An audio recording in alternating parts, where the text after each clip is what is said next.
So let's talk through a few pitfalls. So I would have already sprayed her. Heel and lace pads go in place, and then I need her to stay up. I didn't say this the first time, but I did it.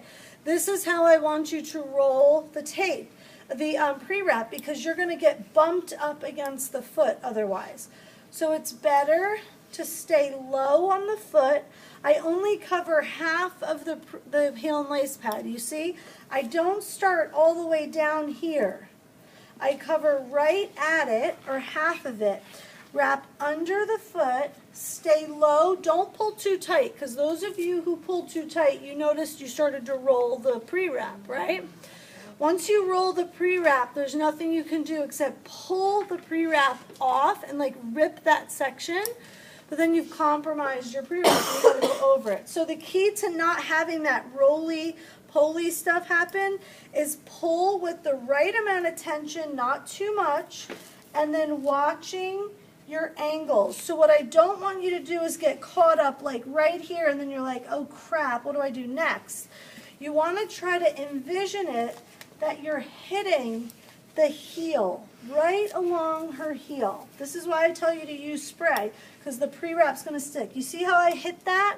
Now I've covered her, and then I can just sweep right up. And you see how low and tight I stay to the athlete, okay? You don't do these big pulling ones. You'll lose total control.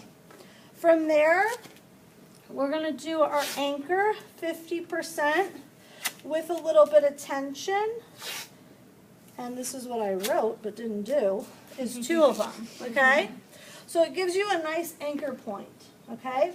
From there, if this is a lateral ankle sprain, we will go from medial to lateral with our stirrups.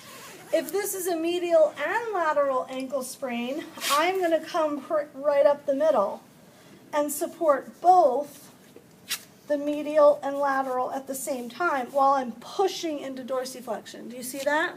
It's just a little extra bonus if you've got issues on both sides.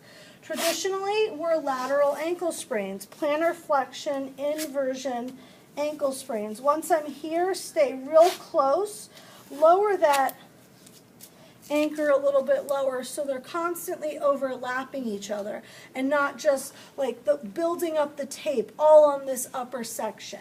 Does that make sense? So it's like we already have a few closure strips there, right? So then from there, your ankle of your figure 8, look what I do with this hand. I kind of maneuver that tape because I want it to go where I want it to go. Do you see what I'm doing? And then I'm going to go over the talus, make the start of what looks like an X, and then I'm going to pull and finish my X. That's your landmark for your heel locks, okay? We're going to follow that X behind, hit your heel and lace pad, back away, pull. Watch what I do.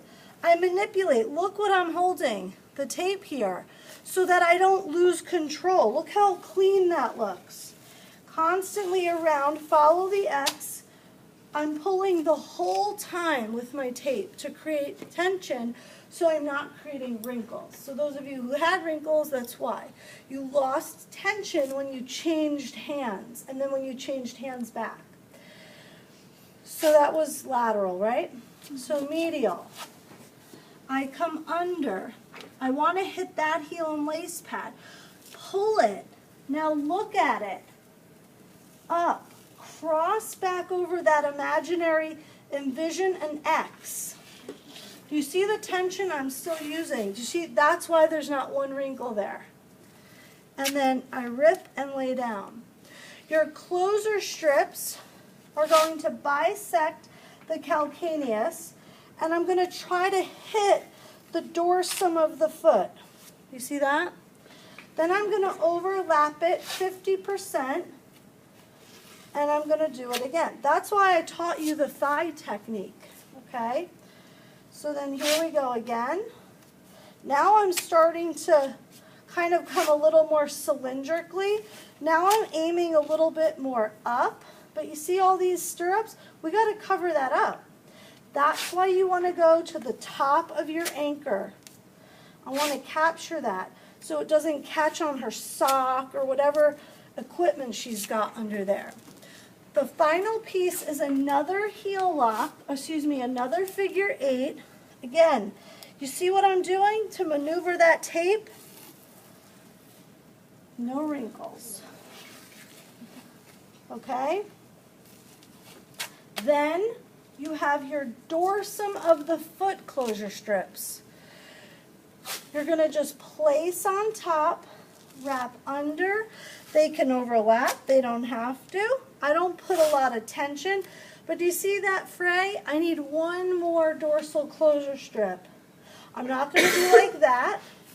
I'm just going to hug it so that it looks really neat for her and her sock is not going to catch on that. Okay?